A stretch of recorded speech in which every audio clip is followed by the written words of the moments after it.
আজকের ভিডিওতে আমরা দেখব আমাদের ন্যাশনাল অ্যানথেমে অল ইন্ডিয়াকে কিভাবে রিপ্রেজেন্ট করা হয়েছে। ভারত ও ভাগ্য বিধাতা আমাদের ন্যাশনাল অ্যানথেম 5 স্ট্যানজা কবিতা, যা কবিগুরু রবীন্দ্রনাথ ঠাকুর দ্বারা 1911 সালে লিখিত। এই কবিতার প্রথম স্তবককে 24শে জানুয়ারি 1950 সালে আমাদের রাষ্ট্রীয় গান হিসাবে গ্রহণ করা হয়েছিল। আমাদের রাষ্ট্রীয় গানে মেনশন এরিয়াগুলো হলো पंजाब सिंधु गुजरात मराठा।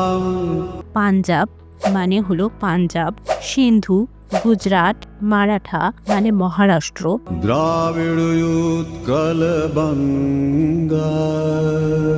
দ্রাবিড় মানে দক্ষিণ ভারতের সমস্ত রাজ্যগুলো, উৎকল যা উড়িষ্যাকে রিপ্রেজেন্ট করে, বঙ্গ মানে আমাদের পশ্চিম বাংলা, विंध्य हिमाचल বিন্ধ্য মানে ইন্ডিয়ার সেন্ট্রাল বিন্ধ্য মাউন্টেন রিজিয়নকে রিপ্রেজেন্ট করে, হিমাচল গ্রেট হিমালয়াসকে রিপ্রেজেন্ট করে, যা উত্তর থেকে উত্তর পূর্ব ভারত পর্যন্ত বিস্তৃত, यमुना गंगा।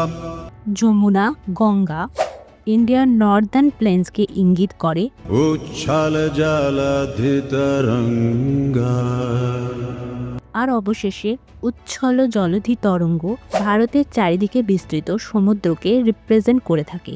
এই রকম আরও ইনফরমেশন পাওয়ার জন্য আমাদের চ্যানেলটিকে সাবস্ক্রাইব এবং ভিডিওটিকে লাইক ও শেয়ার করতে ভুলবেন না।